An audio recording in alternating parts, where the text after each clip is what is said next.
videos from me, your old pal Jake. But for now, buckle up real quick because we got to break down the 10 best games releasing in October 2017. Starting off with number 10, we have Gran Turismo Sport for PlayStation 4. This is dropping at the start of the month, and honestly, this is a game that I kind of forgot was happening, but now that I remember it is, it's good, because Gran Turismo Sport is kind of like a staple for PlayStation, and I think people forget just how hardcore this game is. This is like a racing sim-ass racing game, if I've ever seen one. However, though, it's been a while since we have gotten a Gran Turismo game, and we've seen a lot of really great innovations in the genre, so I'm curious to see what this is going to have. It's going to have a campaign mode this time around, though, much more robust online, with Sony themselves talking up a more equal and balanced matchmaking, and just lots of hardcore simulation stuff, a driving school that really kind of gives you the ins and outs of actually how to drive, a circuit experience that lets you learn how to drive some of the most difficult sections of the world's most famous racetracks, and these Gran Turismo games are so hardcore, it's going to teach you stuff like learning the signals, the flags, and all these different safety protocols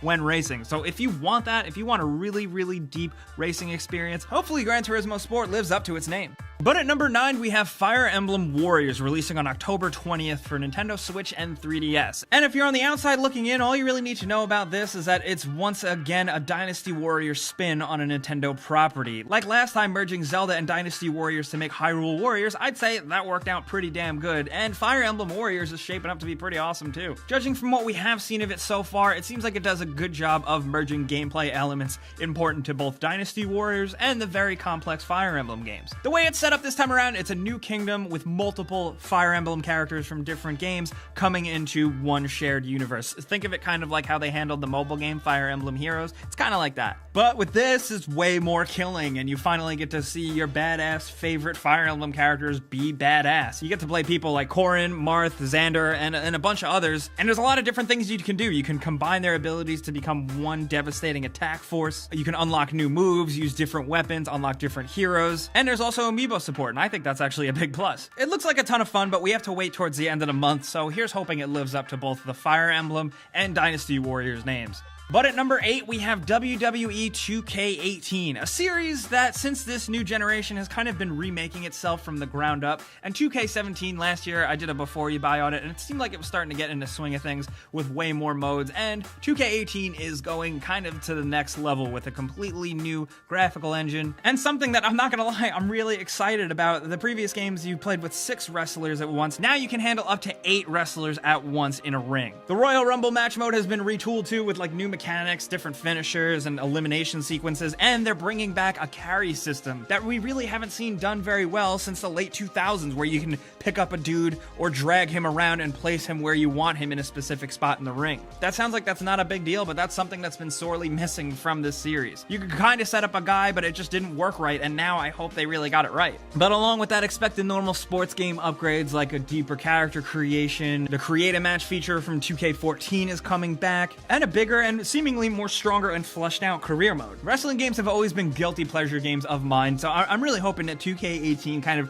restores the genre to its former glory. But time will tell. We'll have to figure it out when it drops for all the consoles on October 17th. And at number 7, we have South Park: The Fractured Butthole coming out. I just say butthole, I'm sorry. It's the Fractured Butthole, but however you want to pronounce it, one thing should not be ignored, and that's the fact that the last South Park game, The Stick of Truth, was actually a really good, funny, well-written, and well-designed RPG-style game. And South Park: The Fractured Butthole, facing a bunch of delays like the previous game, actually seems to be shaping up to be pretty awesome. Things are changed a little bit. Now it's not medieval fantasy kids playing around. Now everybody's trying to be a superhero, so you get to pick from multiple different superhero classes, create your own character, now between a boy or a girl, and set out with the rest of the South Park kids and do shenanigans. The battle system does look to have a little bit of a different feel to it. It's more of a grid-based thing this time around, but the main flow is the same. You're going to explore these places, you're going to talk to characters, and you're going to experience actual good South Park writing and scenes, because the creators Matt Stone and Trey Parker really kind of actually have a passion for this stuff, and it showed with Stick of Truth, and I really hope it does with The Fractured Butthole. Whatever though, we'll know for sure when it drops for the consoles on October 17th. But at number 6, we have Forza Motorsport 7, a racing game based around Xbox that I was lucky enough to get my hands on at a couple of preview things, and it seems like it's shaping up to be pretty damn solid. As someone who really kind of enjoys the more arcadey style stuff of the Forza Horizon games, Forza Motorsport 7 seems to finally find the perfect blend of gameplay between the more arcadey Horizon games and the motorsport games that are way more technical and simulation based. Not only that, but from the looks of it, 7 seems to really have the most fleshed out career mode with progression and stuff like that. It does seem like they're doing stuff with loot boxes, which I don't like, but otherwise you get a highly customizable racer, you get tons of different cars to buy, customize, and collect that actually goes to a collector ranking that you can level up. And I think it's worth mentioning too, the game, when it does drop on Xbox One X, which we still don't really know how that's going to be, it's going to play at 4K 60 FPS, which is something that's kind of a big deal for a console. Maybe you're not the biggest racing game fan, but I think the Forza series, whether it's the motorsport games or the Horizon ones, are the best entry-level ones because they find a really good balance. And like I said, Forza Motorsport 7 seems to do this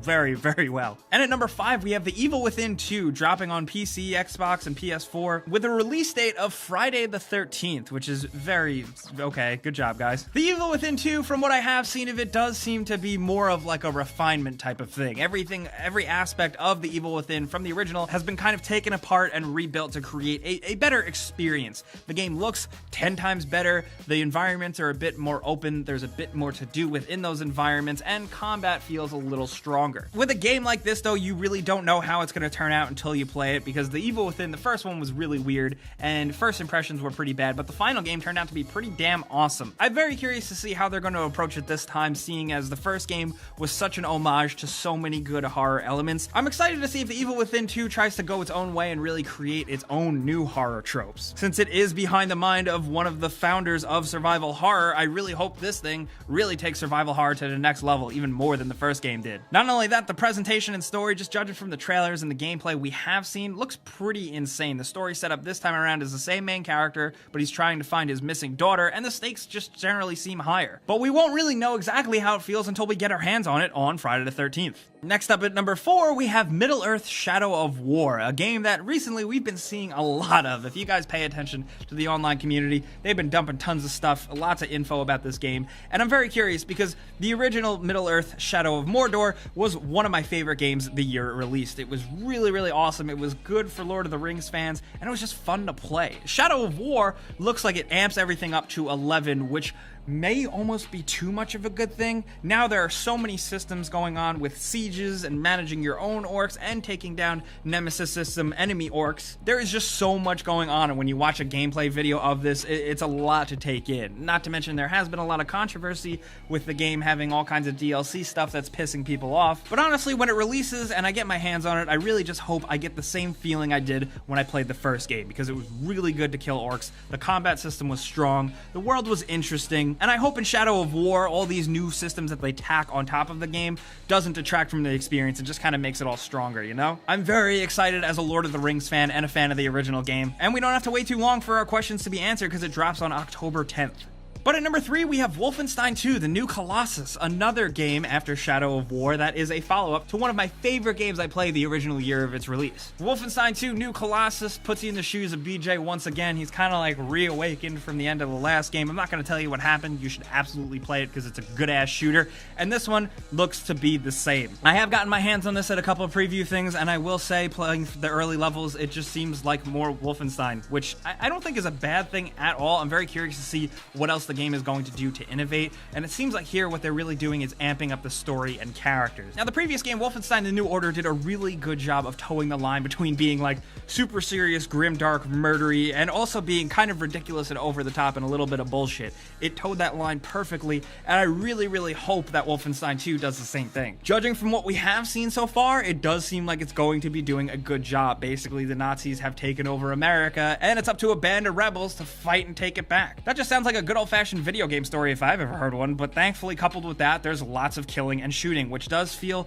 pretty much the same. Wolfenstein games are challenging and awesome, and I'm really hoping that Wolfenstein 2: New Colossus really lives up to that name. We'll know for sure when it drops October 27th. And at number 2 on our list, we have Assassin's Creed Origins, because all of the guys here at the GameRanks office are actually really big Assassin's Creed fans. Despite the series having a lot of problems and kind of losing its way, the fact that this game took a year off between the annual Assassin's Creed release thing to kind of hone everything in and make a new game from the ground up has us really excited. This one takes place in ancient Egypt with the main character Bayek looking super badass, with lots of new changes and things actually are kind of stripped away that you normally expect from an Assassin's Creed game. But while some things feel different and some things are streamlined, we do get a really massive world here with a lot of different elements going on and side stories and side quests that actually seem interesting, like they gave a damn when they made them. They always say it like the marketing speak, they always say this is the most ambitious game yet in the series, but Assassin's Creed Origins actually looks seriously like the most ambitious game. Now, with it being so ambitious, it could completely crumble and fall apart, and I don't know. So far, what we have seen,